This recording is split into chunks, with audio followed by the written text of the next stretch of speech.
बरोबर आहे. सुरुवातीचा एक पेपर, त्याच्यानंतर लंच ब्रेक, त्याच्यानंतर दुसरा पेपर. बरोबर आहे. पहिल्या पेपरला तुमचा आन्सर शीट मिळते, सगळ्यांना माहिती आहे का? पिंक पेपर मिळते.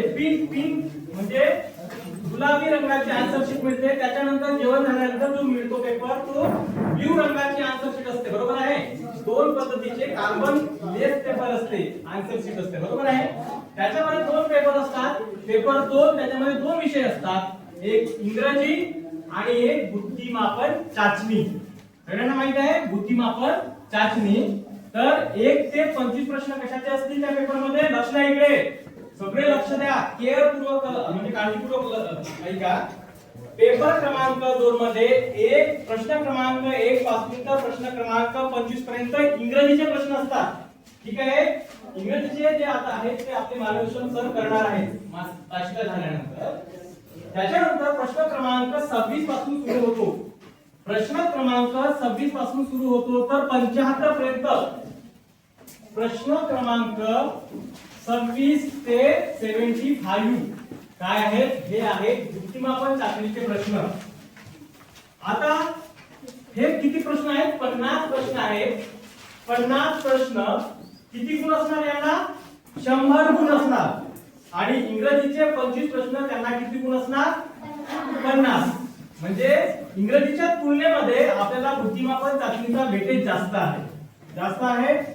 आपलं सगळ्यांना आता किती आपले 7 काहीतरी पेपर झालेले आहेत, प्रॅक्टिस पेपर झालेले आहेत. बरोबर आहे. 7 पेपर झालेले आहेत. त्याच्यामुळे तुम्हाला लक्षात आलं असेल बुद्धिमापन चाचणीचा अभ्यासक्रम काय आहे. ठीक आहे.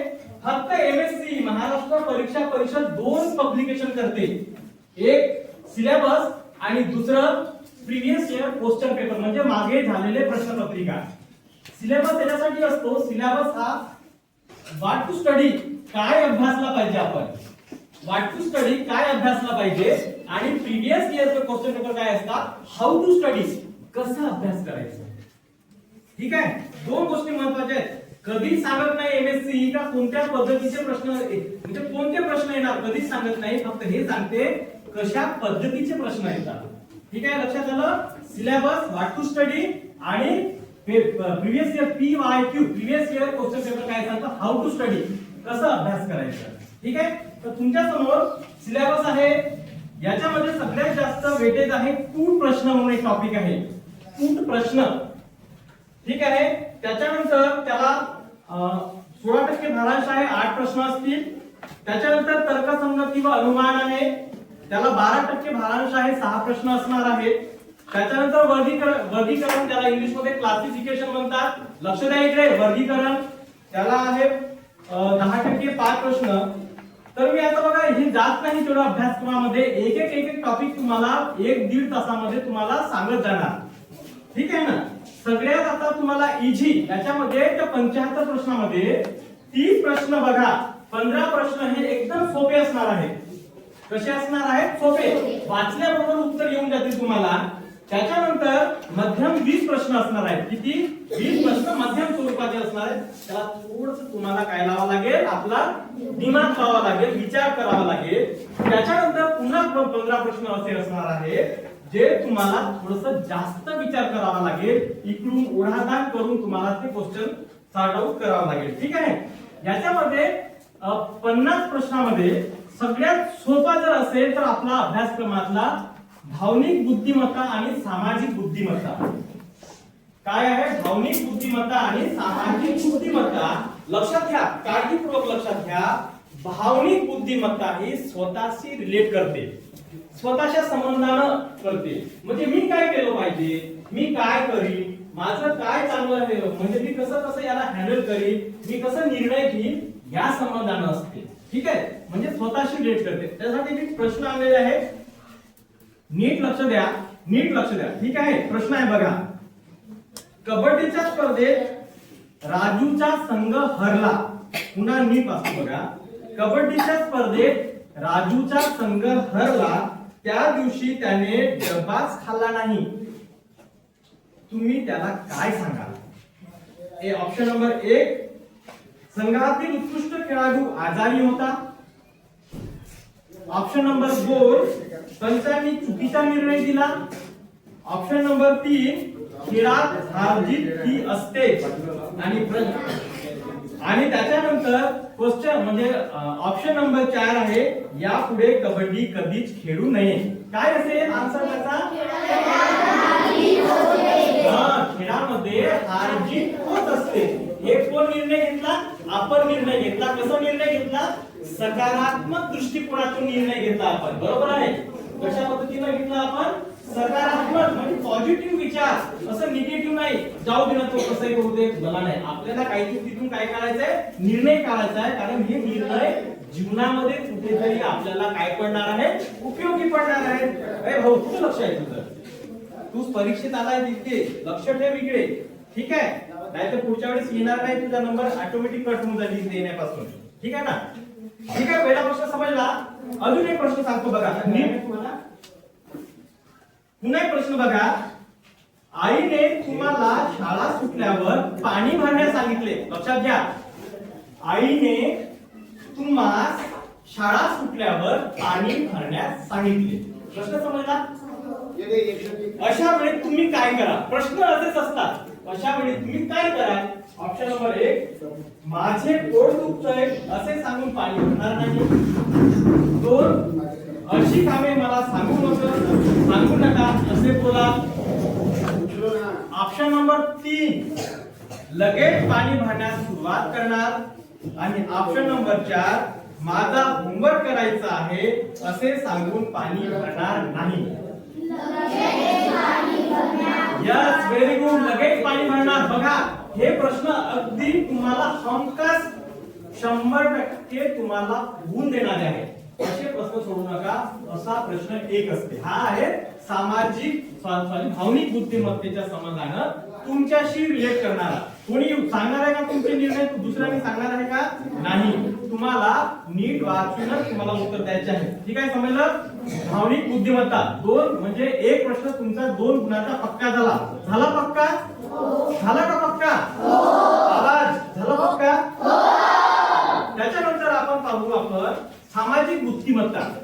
सामाजिक बुद्धिमत्ता म्हणजे काय? तर सामाजिक बुद्धी हे कन्सेप्ट आहे. हे कन्सेप्ट कसं?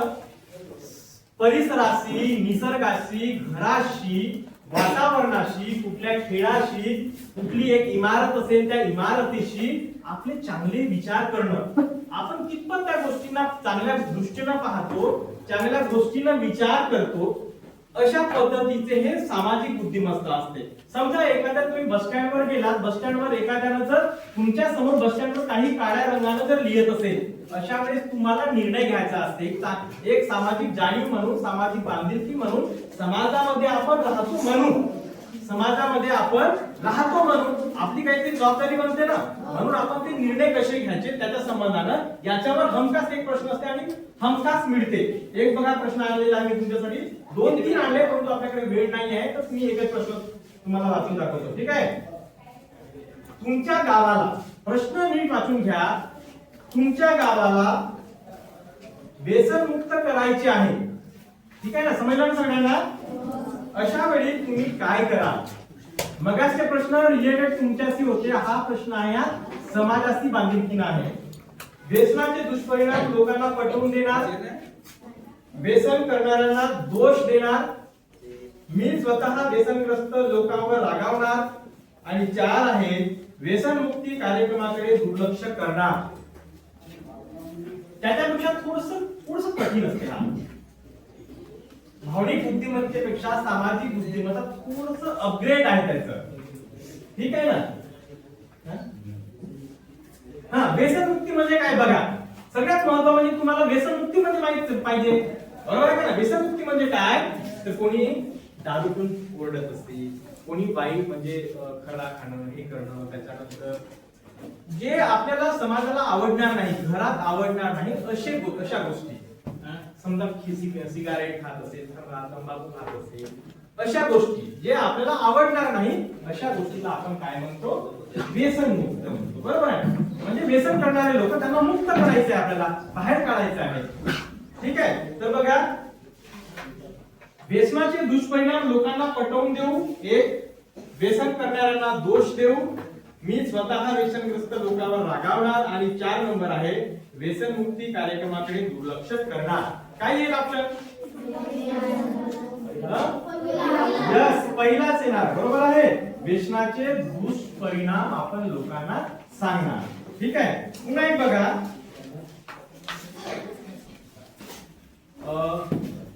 शाळा संपल्यानंतर तुमच्या पाण्याच्या बाटलीत जो पाणी होता, पाणी शिल्लक आहे शाळा सुटल्यावर. ठीक आहे. त्यावेळेस तुम्ही काय करा? शाळा सुटल्यावर तुमच्या पाण्याच्या बाटलीमध्ये पाणी शिल्लक आहे. अशा वेळी तुम्ही काय करा?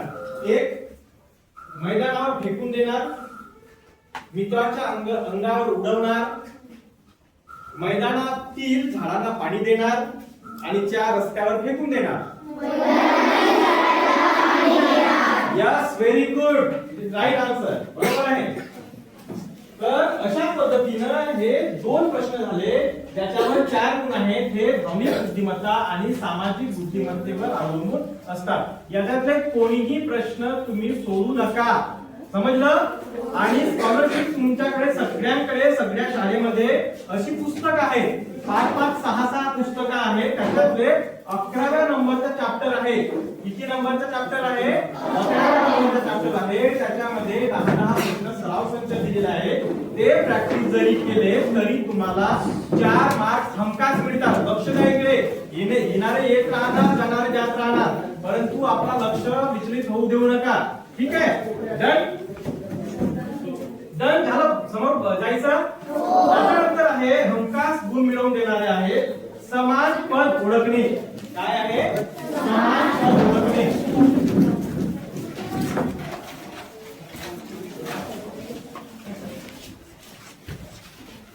मित्रांनो लक्षात घ्या, समान पद ओळखायचा आपल्याला. इथं आहे बघा समान शब्द. हे कन्सेप्ट काय आहे? म्हणजे प्रश्नामध्ये लक्ष द्या इकडे. प्रश्नामध्ये जसं दिसतंय तेच एक्झॅक्टली आपल्याला ऑप्शन मधून पिकअप करायचंय, उचलायचं आहे. ठीक आहे ना? आता मी बघा तुमच्यासाठी प्रश्न आणलेला आहे.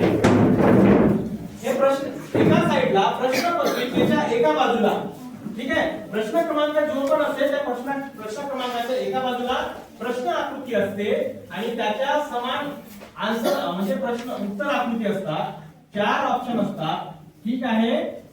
लक्षात घ्या हे 4 आहेत. ऑप्शन नंबर आता जर मोठ्या परीक्षेमध्ये गेले तर यूपीएससी ची परीक्षा मला माहिती नाही, त्याला एबीसीडी हा क्रमांक असते. आपल्या स्कॉलरशिपच्या परीक्षेला ऑप्शन 1, ऑप्शन 2, ऑप्शन 3, ऑप्शन 4 अशा पद्धतीचे असतात.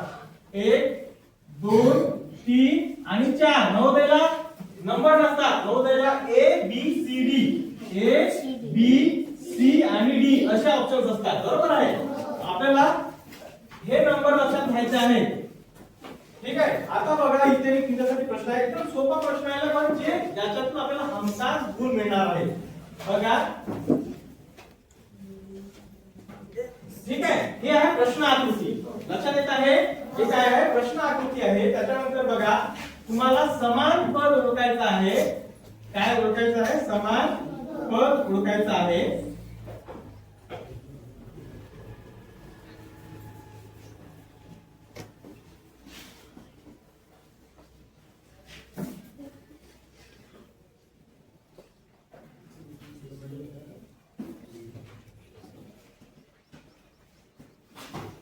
बघा तुमचं ऑब्झर्वेशन महत्वाचं आहे.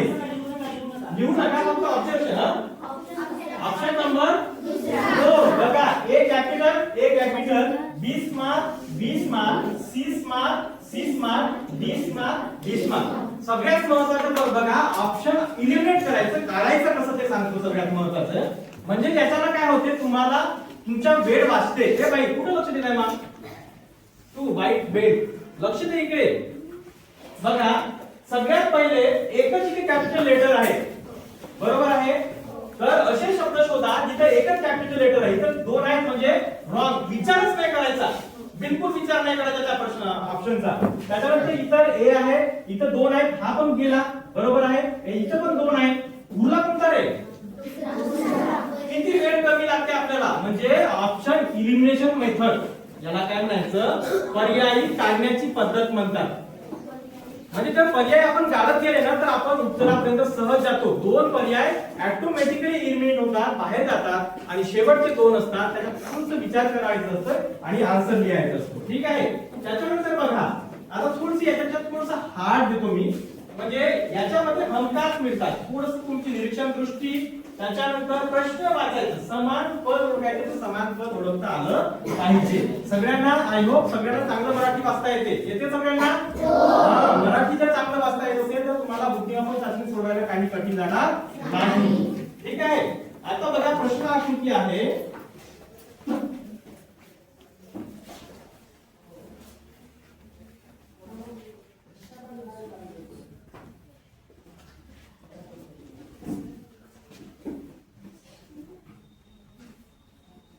हे आहे प्रश्न आकृती. ठीक आहे. त्याच्यावर रिलेट आहे आन्सर.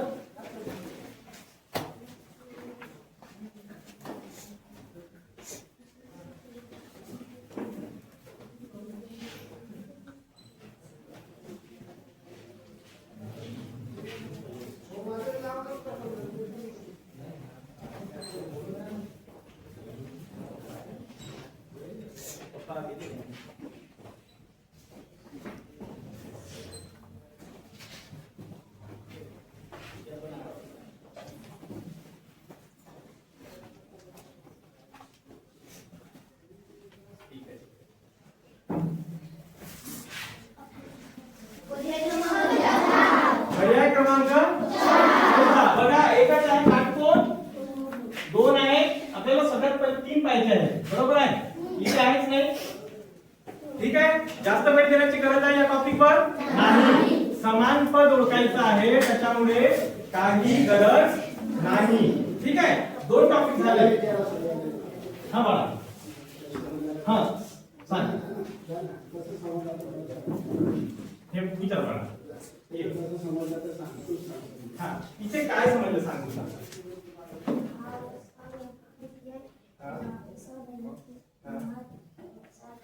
सारखंच आहे. बरोबर आहे. तीनही कोणामध्ये काय दुभागले आहे, तीनही कोण दुभागले आहेत. बरोबर आहे. म्हणजे हा पण कोण दुभागण्यात आलेला आहे, हा पण कोण दुभागण्यात आलेला आहे आणि हा पण कोण दुभागण्यात आला आहे. इथे पण काटकोन आहे, इथे पण काटकोन आहे, इथे पण काटकोन आहे. तीन काटकोन आहे, तीनही कोण दुभागण्यात आलेले आहे. इथे काटकोन एकच आहे, इलिमिनेशन. इथे दोनच आहेत, लिमिट करा. इथे बिलकुल नाही, लिमिट करा. आणि चौथ्यामध्ये आहे तर इथे हा राईट आन्सर असू शकते असते. ठीक आहे. डन. Very good. त्यानंतर बघा याच्यामध्ये पुन्हा समान पद समजला. हा समान पद ओळखता समजला का सगळ्यांना? 4% गुण आहे. 4% गुण. दोन प्रश्न येतात. दोन प्रश्न तुम्हाला हमखास. 2 4 प्रश्न आपले झाले, पक्के झाले. ठीक आहे. त्याच्यानंतर आपण पाहणार आहोत तर्कसंगती व अनुमान. तर्कसंगती व अनुमान ज्याच्यावर 12% भारांश आहे. म्हणजे 6 प्रश्न, 12% भारांश म्हणजे 12 गुण. किती गुण? 12 गुण. 6 प्रश्न. 6 प्रश्न काही म्हणजे रँक मध्ये येण्यासाठी काही कमी मार्क नाही आहे. ठीक आहे ना. पण तुम्हाला मी काही ट्रिक्स सांगतो, त्या ट्रिक्सच्या भरोशावर तुम्ही सहज ते मिळवू शकता. ठीक आहे. आता तर्कसंगती आणि अनुमान म्हणजे काय थोडंसं कन्सेप्ट समजून घेऊ. जोपर्यंत कन्सेप्ट समजत नाही तोपर्यंत आपण त्या प्रश्नाला सोडवू शकत नाही. आता तर्कसंगती आणि अनुमान मध्ये भाषिक आणि अभाषिक या दोन गोष्टी आहेत. भाषेमध्ये भाषेवर आधारित असतात आणि अभाषिक म्हणजे थोडा बुद्धिमत्तेचा वापर करावा लागतो. गणितीय ऍक्टिव्हिटी असतात तिथे. कोणत्या ऍक्टिव्हिटी असतात? गणितीय क्रिया कराव्या लागतात. आता याच्यामध्ये सगळ्यात महत्त्वाचं म्हणजे त्या दिलेल्या आकृतीचं, त्या दिलेल्या प्रश्नाचं अनालिसिस म्हणजे थोडंसं विश्लेषण करावं लागते. काय करावं लागते? विश्लेषण करावं लागते. त्याची तोड करावी लागते. त्याच्यानंतर एकदा मोजलेली जर त्रिकोण असेल, त्रिकोणाची संख्या विचारली असेल तर एकदा मोजलेली आकृती डबल मोजायची नसते. त्याच्यानंतर जर त्रिकोण असतील, चौकोन असेल तर शिरोबिंदू किती आहेत, त्याच्यानंतर चौरसांची संख्या किती आहे जर काढायचे असेल तर शिरोबिंदू किती आहे, त्यांचे बेस कोणता आहे, पाया कोणता आहे हे पण लक्षात घ्यावं लागते. ठीक आहे. त्याच्यानंतर त्रिकोण मोजताना त्यांचा बेस आणि शिरोबिंदू लक्षात घ्यावं लागते. ठीक आहे. आपण एक आता काढून पाहू. तर्कसंगती आणि अनुमान मध्ये अभाषिक काय आहे पहिला टॉपिक. अभाषिक म्हणजे भाषेवर नाही, थोडा तर्क असतात. आता बघा, नेहमी स्कॉलरशिप मध्ये, आताच्या स्कॉलरशिप मध्ये तुम्ही पाहिले असाल अशा पद्धतीचे प्रश्न असतात. ठीक आहे. आता प्रश्न कसा असेल, या प्रश्नामध्ये प्रश्न कसा असेल, सदर आकृतीत त्रिकोणांची संख्या किती. त्या आकृतीत त्रिकोणांची, आम्ही त्रिकोण लिहिलं नाही, डायरेक्ट त्रिकोण, तुम्हाला समजलं, डायरेक्ट त्रिकोण लिहिलं. ठीक आहे. त्रिकोणांची संख्या किती, कारण आपल्याकडे वेळ नाही आहे जास्त, त्याच्यामुळे आपण थोडंसं जात आहोत, थोडंसं लवकर जात आहोत. तुमच्याकडे मोस्ट ऑफ द जे तुम्हाला मार्क मिळू शकतील असे जास्त घेणार आहे. ठीक आहे. आकृतीतील त्रिकोणाची संख्या सांगा. Very good, 10. कोण सांगितलं, काय ट्रिक वापरले सांगा. 1 अधिक 2 अधिक 3 अधिक 4. Very good, very good, very good, very good, very good. ठीक आहे. म्हणजे काय होते बघा, शिरोबिंदू एकाच शिरोबिंदूतून आलेले आहे, पण एकाच शिरोबिंदू, कारण तो फॉर्म्युला कुठे लागू पडते, ज्या वेळेस एकाच ठिकाणावरून ते शिरोबिंदू निघालेला आहे आणि त्याचा बेस पण कोणता आहे, एकच आहे, अशा वेळेस तो फॉर्म्युला लागू पडतो. आता इथे काय आहे बघा, किती आहे जागा, जागा मोजून घ्या. किती, 1 2 3 आणि 4. हे नंबर द्यायचं, नंबर द्यायला विसरायचं नाही. ज्यांना येत आहे प्रॅक्टिस वेल डन, छान आहे. पण ज्यांना येत नाही बघा आणि हमखास असतात प्रश्न, तर यांची काय करायची, बेरीज करून घ्या. 1 + 2 + 3 + 4 किती झाले, 4 आणि 3 7, 7 आणि 3 10. किती, 10. ठीक आहे. समजलं का. याच्यासाठी एक सूत्र पण आहे, हा सोपा आहे, पण जर जास्त असेल आपल्याला बघा, बरं जाऊ दे, जो सोपा आहे तो आपण सांगू. बरोबर. ठीक आहे. सरळ सरळ नंबर द्यायचा, त्या नंबर त्याच्यानंतर त्याची बेरीज करायची. पण कधी ऍप्लिकेबल होईल, ज्या वेळेस एकच शिरोबिंदू आहे आणि एकच त्यांचा बेस आहे, अशा वेळेस. ठीक आहे. त्याच्यानंतर बघा, आता चौकोन आपण काढू. काय काढू, चौकोन. असं म्हणलं का. त्याच्यानंतर पुन्हा एक बघा, तुम्हाला एक त्रिकोण सांगतो, थोडंसं ट्राय करून बघा. त्रास येता का रे, आळस येतं का, मग कोणीतरी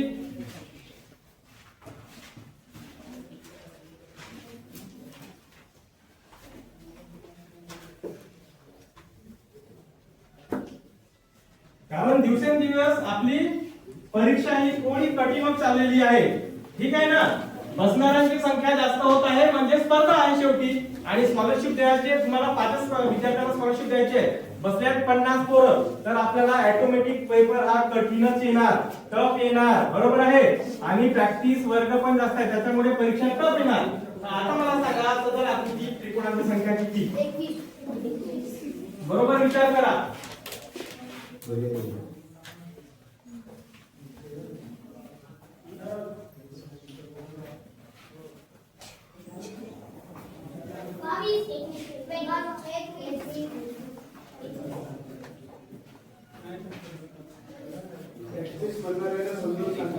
सांगा.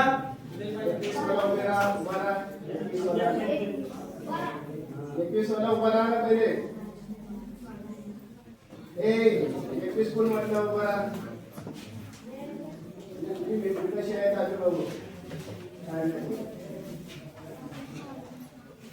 बरोबर. 21 सांगा बरं. अरे अंदाज नको ना, 12 सांग बरं. 12 कसं काढतो, चल सांग. पटकन ये.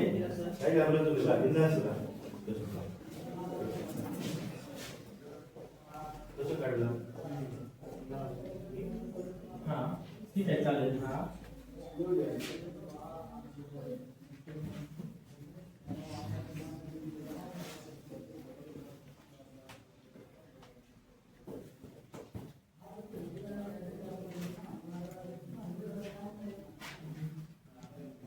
प्रयत्न छान, व्हेरी गुड, पण आन्सर इज रॉंग. ठीक आहे. नेक्स्ट कोणीतरी मला आवाज आलेला होता इथून, या बाजूतून मला आवाज आलेला होता. कोणीतरी 15 आन्सर दिले होते.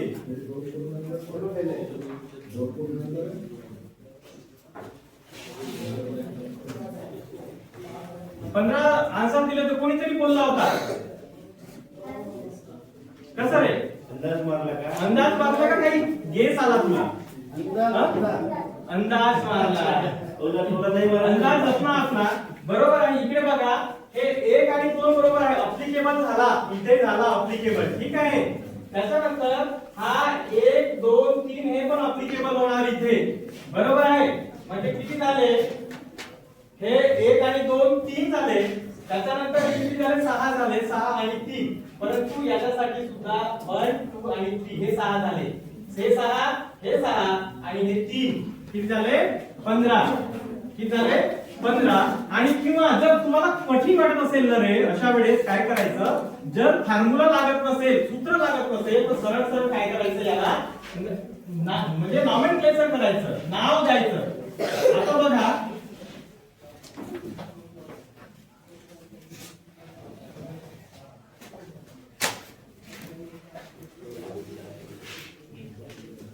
ठीक आहे नाव द्यायचं बघ मला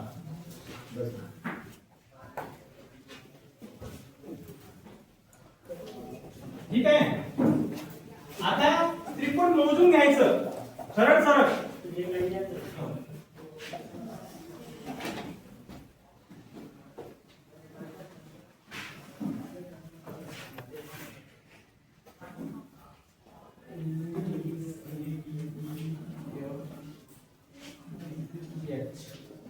ठीक आहे.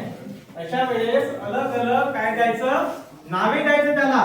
त्रिकोण बघा ए पासून सुरू होणारे A B F A B C A B H ठीक आहे ना. त्याच्यानंतर A D E A C E त्याच्यानंतर ए म्हणजे लिहून पाहायचं आपण परफेक्ट लिहून पाहायचं. परंतु याच्यासाठी 1 2 त्याच्या 1 2 3 1 2 3 ठीक आहे. याची ऍडिशन करायची कारण तेवढा वेळ नाही राहत कारण इक्वल म्हणजे बघा तुमच्याकडे प्रत्येक प्रश्न हा समान मार्काचा आहे. कशा कशा पद्धतीचा आहे समान मार्काचा आहे. त्याच्यामुळे त्या प्रश्नामध्ये जर कठीण वाटत असेल तर जास्त वेळ घालवायचा नाही आणि समोर जायचं. आणि दुसरी गोष्ट तुम्हाला महत्त्वाची सांगतो स्पर्धा परीक्षा आहे. स्पर्धा परीक्षामध्ये ट्रॅप असते नेहमी लक्षात घ्या. म्हणजे देशातील सगळ्यात उच्च मोठ्यात मोठी युपीएससी जरी एक्झाम असेल तरी पण त्याच्यामध्ये 2 प्रश्न किंवा किमान 3 प्रश्न ट्रॅपचे असतात. ट्रॅप म्हणजे त्याच्यातून उत्तर काहीच अपेक्षित नसते आपल्याला फक्त विद्यार्थ्यांचा वेळ खाणं. काय खाणे फक्त विद्यार्थ्यांचा वेळ खातात उत्तर निघत नाही. म्हणून अशा वेळेस पहिले ट्राय करा सेकंड ट्राय करा. आन्सर जर येत नसेल तर त्याला स्किप करा आणि नेक्स्ट प्रश्नाकडे जा कारण सगळ्या प्रश्नाला समान मार्क आहे. ठीक आहे डन डन. त्याच्यानंतर एक चौकोनाची सांगतो तुम्हाला.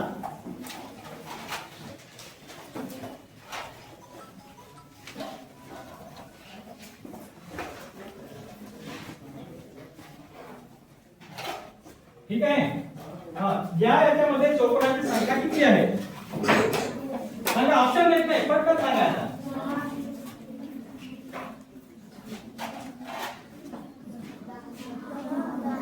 किती ऑप्शन देऊ का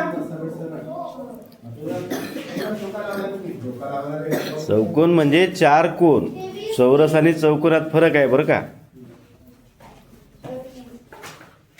आता ऑप्शन करा बघा इथे चौकोन काढायचा आहे तर ऑप्शन पण कसे एलिमिनेट करायचं सांगतो मी. ऑप्शन पण कसे एलिमिनेट करायचं 1 2 3 4 5 6 7 8 9 10 10 आहे तर 12 राहू शकत नाही. ठीक आहे बरोबर आहे. त्याच्यानंतर 24 राहू शकतात. त्याच्यानंतर 63 राहू शकतात 42 राहू शकतात. काय करायचं अशा वेळेस किती पण डबे असेल तर पहिले याला काय करायचं नंबरिंग करायचं 1 2 3 4 5. त्याच्यानंतर जो खाली आहे त्याला पण नंबर करायचं 2. ठीक आहे ना समजलं.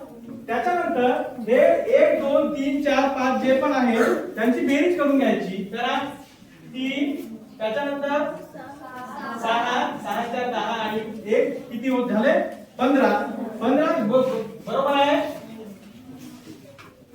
सरळ सरळ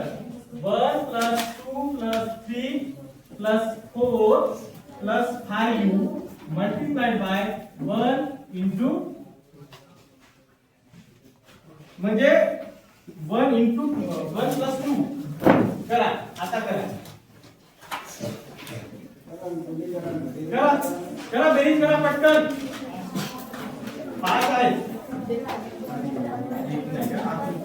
कमी ऑप्शन मध्ये आता करा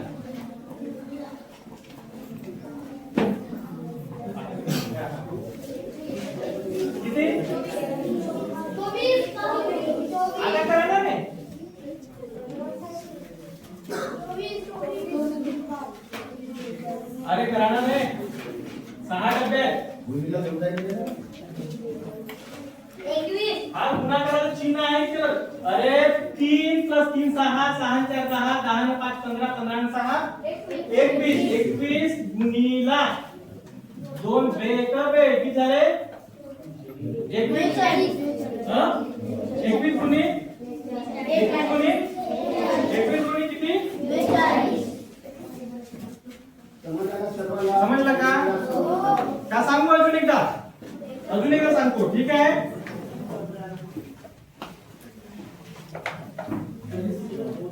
दोन आहे तीन सॉरी सर तीन Yes. सर 2 अधिक 3 21 ते 63 तेच प्लस आहे मल्टिप्लिकेशन नाही बघा म्हणजे हा कसा होते हा 1 आहे याचा मल्टिप्लिकेशन होते ठीक आहे समजलं का 1 2 3 4 5 6 यांची बेरीज करायची आणि गुणाकार चिन्ह द्यायचा त्याच्यानंतर 1 2 समजा 3 असला तर 1 अधिक 2 अधिक 3 अजून 4 असला तर 4 आता 1 अधिक 2 3 झाले आणि याची बेरीज गुणिला याची बेरीज आडवी बेरीज गुणिला उभी बेरीज समजलं ना हे आडवी बेरीज गुणिला उभी बेरीज पुन्हा एक नेक्स्ट देतो तुम्हाला मी 3 वाला देतो ठीक आहे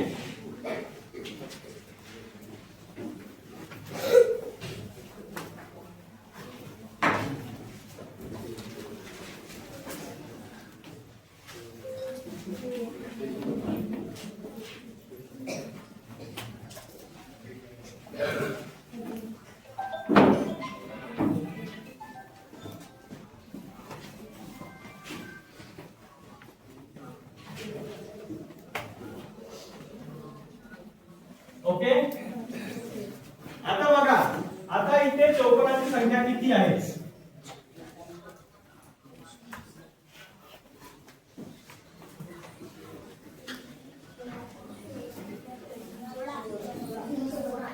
अच्छा देतो बघा तुम्हाला पर्याय न देता हा पर्याय देणार नाही मी डायरेक्ट सांगा हा बघा बरोबर विचार करा बाळांनो मगाचं वेगळं होतं आताचं वेगळं होतं बघा मगाची ट्रिक लावा रे मगाची जी ट्रिक आहे तिथं लागू पडते आडव्या चौकोनांची बेरीज गुणिला उभ्या चौकोनांची बेरीज आता प्रश्न हा आहे समान भाग आहे चौकोनांची आणि आयतांची संख्या सरळ सरळ नंबरिंग करा आता हे चौकोन आहे समान भाग आहेत शिरोबिंदू समान आहेत बेस समान आहे इक्विव्हॅलेंट आहे चौरसांची संख्या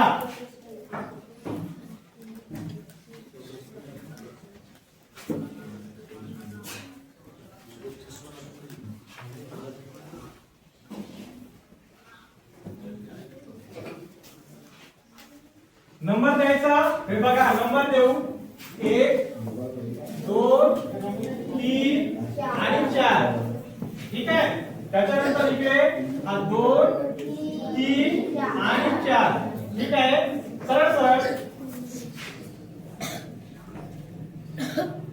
ठीक आहे करा 1 गुणिला 1 झाला 1 अधिक 2 गुणिला 2 करा 4 3 गुणिला 3 करा किती 3 गुणिला 3 6 होतात का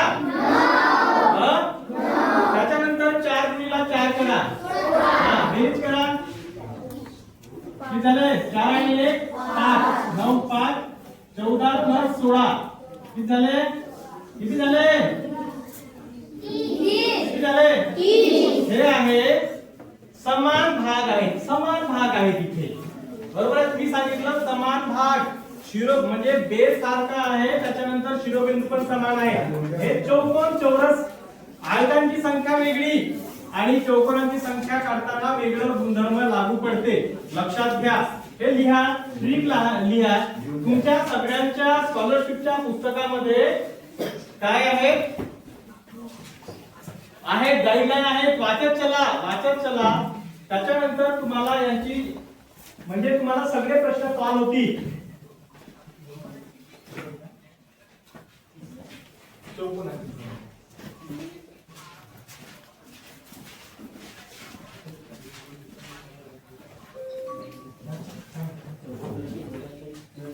हो चौकोनाचा, हो चौकोन म्हणजे वर्गाचा स्क्वेअर, तूच सांग.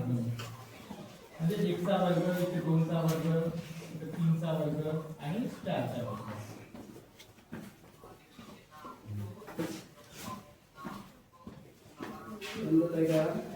समजलं का? समजला तर विचारा पुन्हा.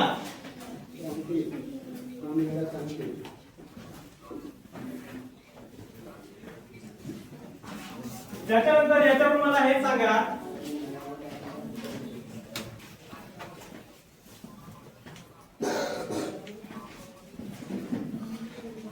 ही आकृती आहे, या आकृतीमध्ये लघुकोनांची संख्या किती आहे सांगा. हा हे घ्या, लघुकोनांची संख्या काढा. लघुकोनांची संख्या अरे शिरोबिंदू एकच आहे, करणार आहे. सगळ्यात पहिले आपण काढलं किती, नंबरिंग करा. 1 + 2 + 3 + 4 बरोबर आहे. किती येणार 10 येतील. 1 2 3 4. अशा सेम पद्धतीनं रेषाखंड विचारतील तुम्हाला, समांतर रेषा विचारतील, चौकोन विचारतील, बरोबर आहे. अशा पद्धतीनं आपण काय म्हणजे काढता आलं पाहिजे. ठीक आहे, जायचं समोर, जायचं का समोर. हे होतं अभाषिक. काय होतं अभाषिक होतं. त्याच्यानंतर आता आपण जाणार आहोत भाषिक. याच्यामध्ये पुन्हा आहे आरशातील प्रतिमा. बघा, आरशातील प्रतिमा आणि पाण्याचे प्रतिबिंब याच्यावर पुन्हा एक प्रश्न असते, 2 प्रश्न असतात. आरशाची प्रतिमा एक्झॅक्ट अपोजिट म्हणजे विरुद्ध असते. आरशाची प्रतिमा ओळखायची असेल तर हा जो मिरर असते, हा मिरर या पद्धतीचा असते. ठीक आहे, म्हणजे राईट साइडला. समजा इथे डायग्राम असेल, प्रश्न आकृती असेल, तर हे झाली आरशाची प्रतिमा. कशात झाली आरशाची प्रतिमा. कन्सेप्ट समजून घ्या. हे आहे आरशाची प्रतिमा, त्याच्यानंतर हे प्रश्न आकृती आहे आणि याच्यात असेल तर ती काय झाली पाण्यातील प्रतिबिंब. ठीक आहे, म्हणजे आपण ज्यावेळेस स्वतःला पाण्यामध्ये पाहतो तर आपली परछाया कशी दिसते. आता हे काढत असताना म्हणजे आरशाची प्रतिमा करत असताना नेहमी लक्षात घ्या, प्रश्न पेपर असते तुमच्याकडे. हा प्रश्न सेट असते. एक सोपी ट्रिक सांगतो तुम्हाला, काही विचार करायचं नाही. समजा इथे 725 आहे. ठीक आहे, 725 आहे. हे 725 ची आन्सर डायग्राम पाहिजे असेल. समजा या प्रश्नावर इथे ह्या पेपरवर दिला आहे, तुमच्याकडे प्रश्न आकृती दिला आहे, त्यानंतर उत्तर आकृती दिलं आहे. तर या प्रश्नाच्या आकृतीला उलट पाहायचं. उलट पाहून तिथे जिथे 725 दिसते तोच आन्सर आपल्या आन्सर शीटवर डॉट करायचा. ठीक आहे, म्हणजे कधी चुकत नाही. आता मी तुमच्यासाठी 2-3 हे आणलं आहे. मी पुस्तक देतो मग त्यांच्यासाठी. एक प्रश्न तुमच्यासाठी घेतो, 2 प्रश्न घेतो आणि आपण माझ्याकडे पुस्तक आहे, त्या पुस्तकाचं तुम्हाला एक देतो ट्रिक. म्हणजे त्या ट्रिकचा फायदा होते का तुम्हाला.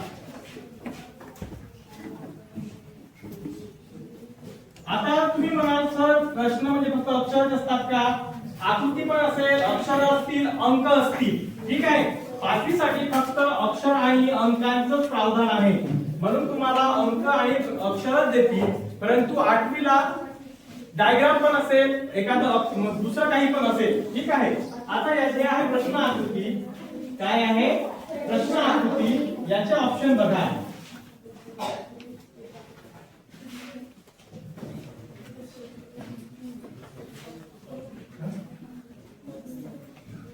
म्हणजे सहज मार्क घेऊ शकतात.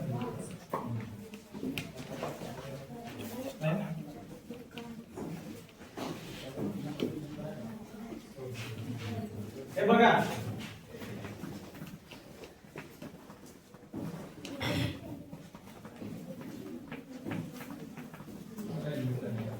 प्रतिमा काढायची आहे तर BARC ए तर सारखाच राहणार आहे आरच्या मध्ये आणि असं पण बरोबर आहे. आता बी ची बघा, बी जिथे जिथे आहे हा असंच राहणार का? कधीच नाही राहणार. त्याच्यानंतर बी हा राहू शकते, हा राहणार का? दोन ऑप्शन उचलले बरोबर आहे ना. ऑप्शन राहिला.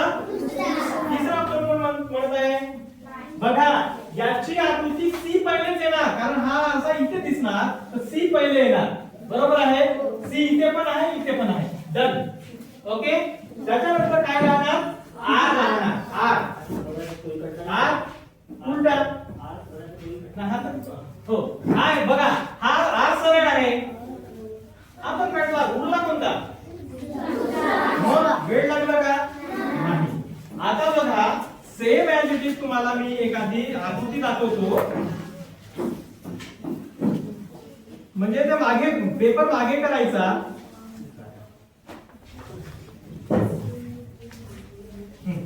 बघा, आता या प्रश्नामध्ये NZ नावाची एक आकृती आहे. NZ आणि हे त्याचे ऑप्शन्स आहेत बरोबर आहे. हे काय आहेत? ऑप्शन्स आहेत. हा NZ उलटा करतो मी. उलटा करून इथं बघ कुठे NZ दिसते. आता इथे प्रश्न आहे पण NZ डायरेक्ट ऑप्शन बघा कोण हे बघा NZ आहे, हे ऑप्शन्स आहेत. ते याला उलटा कर आणि बघ NZ कुठे दिसते.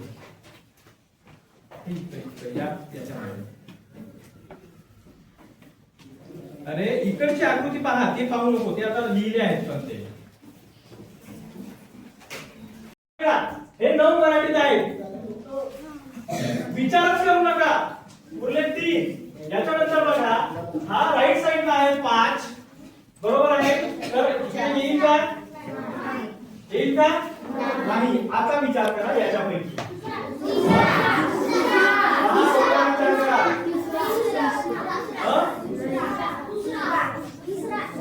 तिसरा का दुसरा बरोबर विचार करा. याचा बघा, हे दुसरा आहे.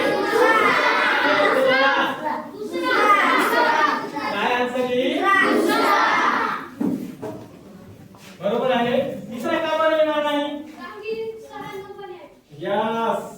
हे बघा, हे खाली राहणार बरोबरच आहे, परंतु बरोबर आहे. पण हा जो आहे ना बेड आहे 5चा, हा राईट साइडला पाहिजे. तो कुठे आहे?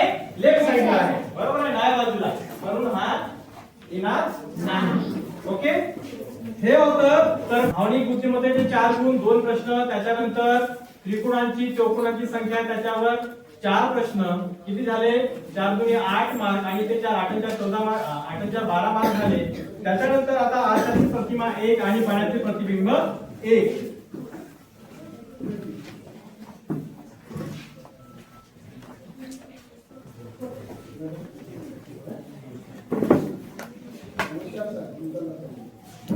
त्याच्यानंतर बघा, आपण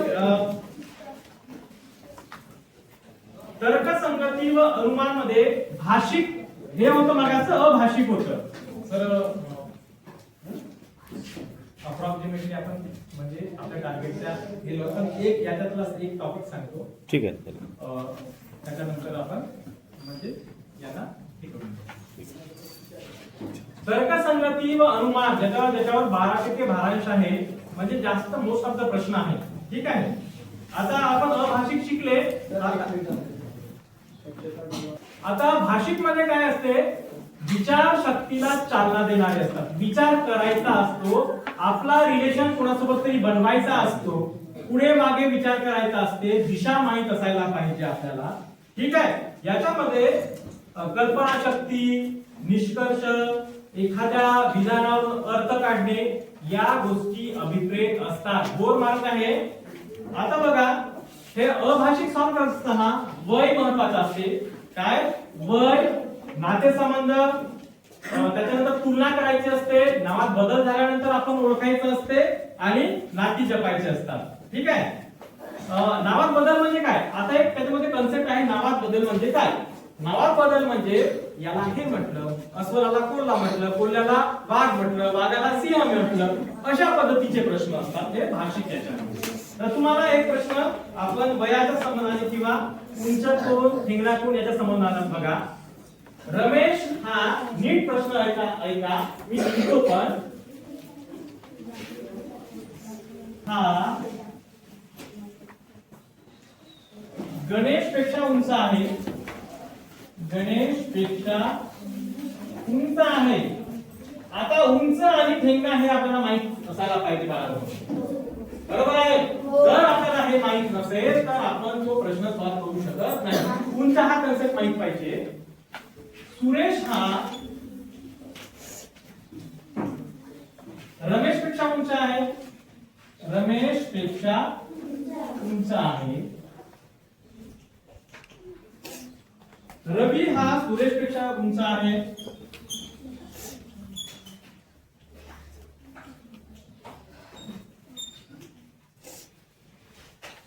तर सर्वात उंच कोण?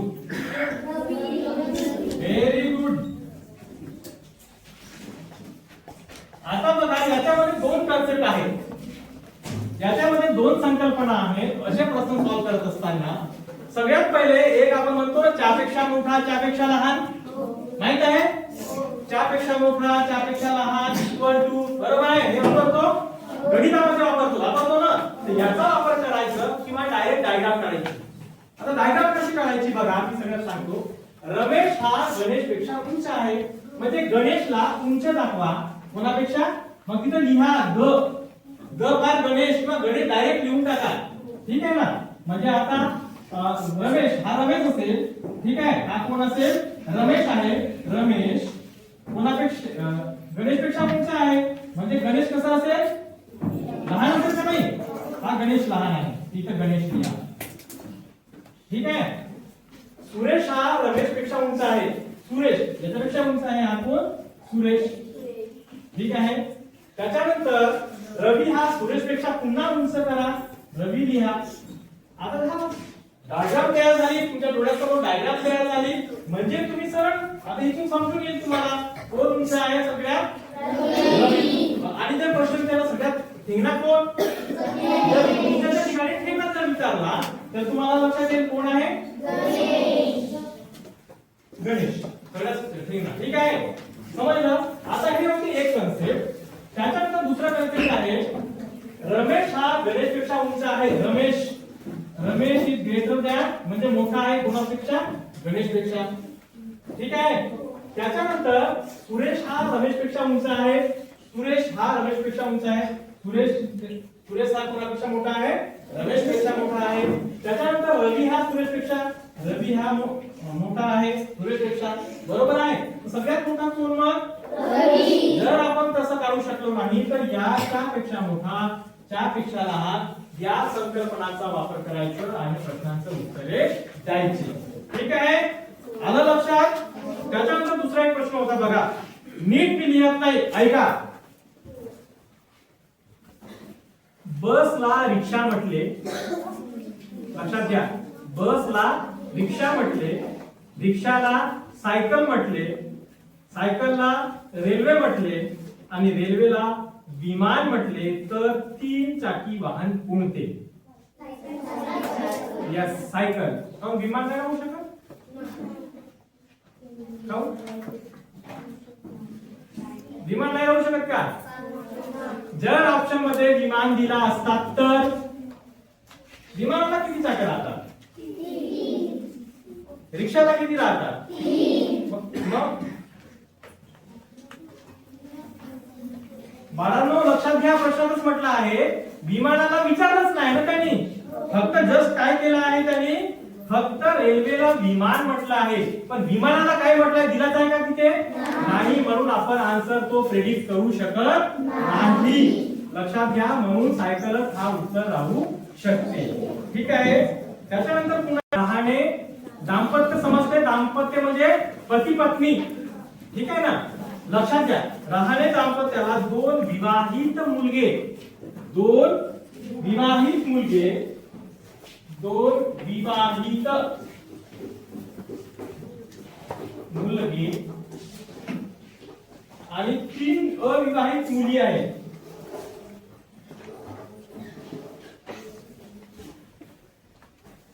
मुली आहेत आणि राहणे दाम्पत्य.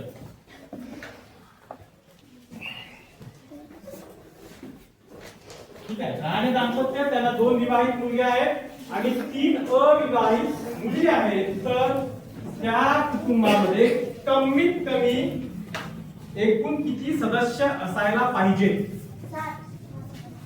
किती? 7. अजून विचार करा.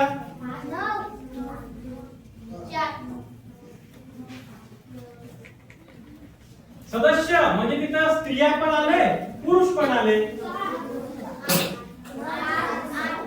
बघा, राहणे दाम्पत्य म्हणजे किती झाले? 2. 9. बरोबर. राहणे दाम्पत्य म्हणजे किती? 2. 2 विवाहित मुलगे म्हणजे किती? हे 2 त्याच्या पत्नी 2 किती झाले? 4 झाले. आणि हे 3 अविवाहित म्हणजे फक्त 3 आहेत सदस्य. विचार करा किती झाले? 2 अधिक 4 अधिक 3 किती झाले? म्हणजे थोडस याला घेऊ. जर पाहू आपल्याला जर वेळ मिळेल तर आपण जो सगळ्यात जास्त भारांश आहे दिनदर्शिका, त्याच्यानंतर दिशा, रांगेतील स्थान, क्रम ओळखणे, चौरस वर्तुळातील संख्या, आकृत्यांची मालिका कशी ओळखायची आहे, चुकीचे पद कसे ओळखायचे आहेत, सगळं आपण घेणार आहोत. ठीक आहे. बोल झालात? बोल झालात का? जेवढं झालं सांगितलं तेवढे तुम्हाला समजले असणार. म्हणजे थोडा 18 तरी गुण आपले पक्के झालेले असणार. But practice makes man perfect. लिहून ठेवा, प्रॅक्टिस मेक्स मॅन परफेक्ट. ठीक आहे. थँक्यू.